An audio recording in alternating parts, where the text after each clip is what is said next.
We continue reviewing infinite limit techniques by focusing on limits first at plus or minus infinity. And through these techniques, we're first going to focus and develop a rigorous technique to compute limits at plus or minus infinity for rational functions. So let's, for example, consider the limit as x goes to infinity of 2x minus 5 over 3x squared plus 6x. If we try to, in some sense, evaluate the numerator and the denominator at infinity, I get the indeterminate form infinity over infinity, right? 2 times infinity is infinity minus 5 stays infinity.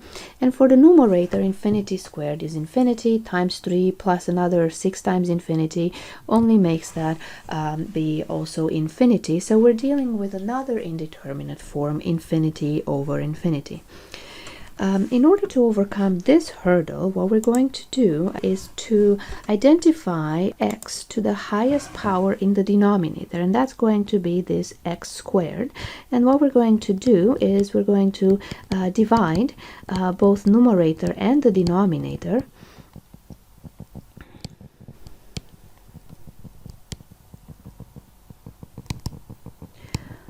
by x raised to the highest power in the denominator.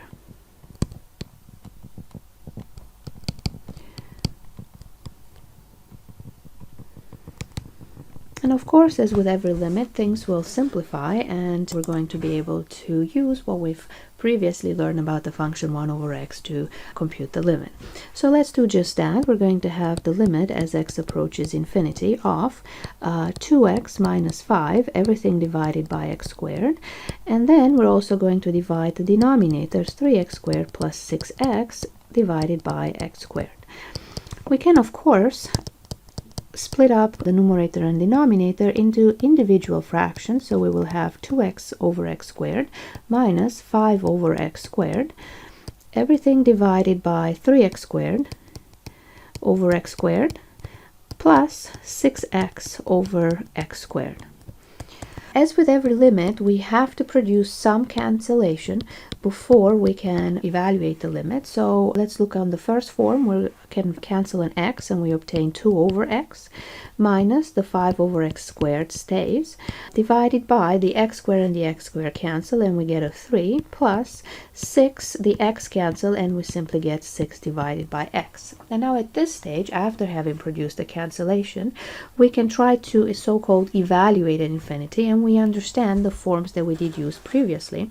We now are looking at 2 divided by infinity here, and since 1 over infinity is 0, so will 2 multiply by that bit, so we get a 0 here, minus from the second fraction in the numerator we get 5 over infinity squared. Infinity squared is just infinity, so 5 over infinity will also give us 0, divided by, we can copy the 3 plus 6 over infinity, which is 0. Put together we get 0 over 3, and the answer to our limit happens to be 0.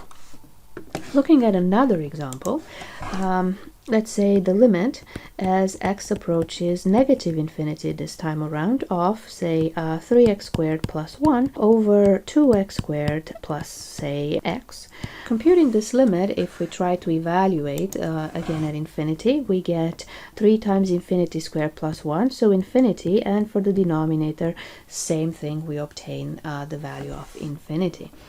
So we try to apply the exact same technique as before, namely we identify x raised to the highest power in the denominator. In this scenario it's going to be again x squared, and we divide both the numerator and the denominator by x squared. So we obtain the, I'll skip one step and just write the small fractions, 3x squared over x squared plus 1 over x squared, everything over 2x squared over x squared, plus x over x squared, which after cancellation gives us the limit as x approaches infinity of 3 plus 1 over x squared, everything over 2 plus 1 over x. So as we plug infinity, if we try to so-called evaluate at infinity, what we obtain is a 3 plus 1 over infinity squared is 0, divided by 2 plus 1 over infinity, which again is 0, and we get 5 halves. we notice that in both scenarios, the first limit here as well as the second limit, it really didn't matter whether we had the limit at positive or at negative infinity. I should have been evaluating a negative infinity here. So it doesn't matter whether the limit is at plus or minus infinity, because we have that both 1 over negative infinity and positive infinity equals to 0. So taking advantage of this fact here, we will obtain the same numbers whether we had negative or positive infinity. We now look at limits at infinity for other functions, namely those that are not rational functions. It's important to notice that for rational functions, whether you compute the limit to negative or positive infinity, you will always get the same answer for the reasons I stated before. However, for example, in this scenario for an exponential function, computing the limit at positive and at negative infinity will usually yield very different results, so you do have to compute them separately. So first, let's try to focus on this limit and try to extract some sort of intuitive understanding.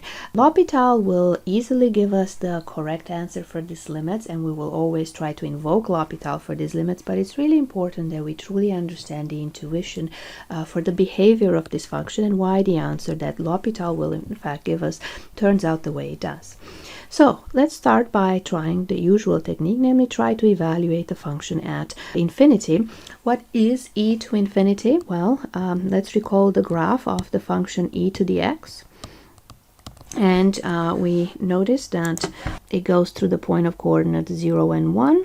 To the right of 0, it shoots up very, very fast. Exponential functions increase faster than any polynomials to infinity. And then to the right, it has a one-sided horizontal asymptote, and the function value dropped to 0. So in essence, the limit as x approaches infinity of e to the x is infinity. And we can, again, using our shorthand notation, write that e to infinity is infinity. Again, another nice form to remember, maybe not memorize, but just remember how to extract it from the graph of e to the x. And the limit as x approaches negative infinity of e to the x, of course, is 0. So we can write that e to the negative infinity is 0 as a shorthand notation. So coming back to this particular limit here, we notice that we are in the case e to infinity is infinity, so we're dealing with, again, the same indeterminate form of infinity over infinity. However, in this case, trying to pick x to the highest power in the numerator and the denominator won't help us, because dividing by x in the numerator and denominator only after cancellation gives us back the same form. So we haven't made any progress. So we just want to really understand what we deduced about the rational functions, because that's going to give us the intuition about what's happening here for the exponential function. So if we recall, we had two scenarios for rational functions. One in which the degree of the numerator was less than the degree of the denominator. In this case, we had the indeterminate form of infinity over infinity, and the answer turned out to be 0. In the second scenario, when we had the degrees agree, say we had 3x squared plus 1 and 2x squared plus x, we had the answer turn out to be 3/2, and again we were dealing with the indeterminate form of infinity over infinity. And finally, we can look, say, at another example, limit as x approaches infinity of, say, 3x squared plus 1 divided by x minus 2. And if we do compute the limit using the same technique, the answer will turn out to be, in fact, infinity. So let's try to understand the intuition behind these three scenarios so that we can extrapolate the same understanding to the limit involving the exponential function. So we want to think about these limits as some sort of a battle, because both the numerator and the denominator are going to infinity. So in some sense, they're fighting for which one is going to win the battle overall. If you think about some numbers, if the denominator is growing to infinity faster, let's think about some numbers: 5 over 100, 5 over 1,000, 5 over 10,000, 5 over, say, 1,000,000. etc. What happens when the denominator goes to 0 really, really fast? Well, the function values are approaching the value of 0. So the same thing applies here, because we do have the infinity over infinity, but the infinity in the denominator is increasing faster than the numerator. We basically have that the denominator wins the battle, and it will take down the function values to 0. On the other hand, if the numerator increases to infinity faster than the denominator, namely the degree 2, of course, increases faster than degree 1, then overall the function values will go to infinity or negative infinity, depending on the sign of the expression.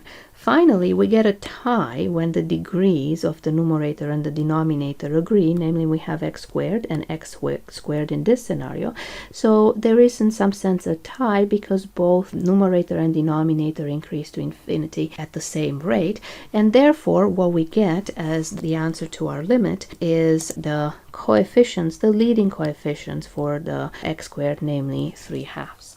So this particular logic that we just used here, right, it's the intuition behind what the answer turns out to be for these infinite limits in the case of rational functions. This is what we want to extend here in the particular case of the exponential function e to the x over x. So we notice that we are dealing again with this scenario of the indeterminate form infinity over infinity, and the question now is which function increases faster to infinity, e to the x or x? And if we look at the graph, y equals to x, we notice that e to the x shoots up much faster to infinity. In fact, it does so eventually faster than any polynomial.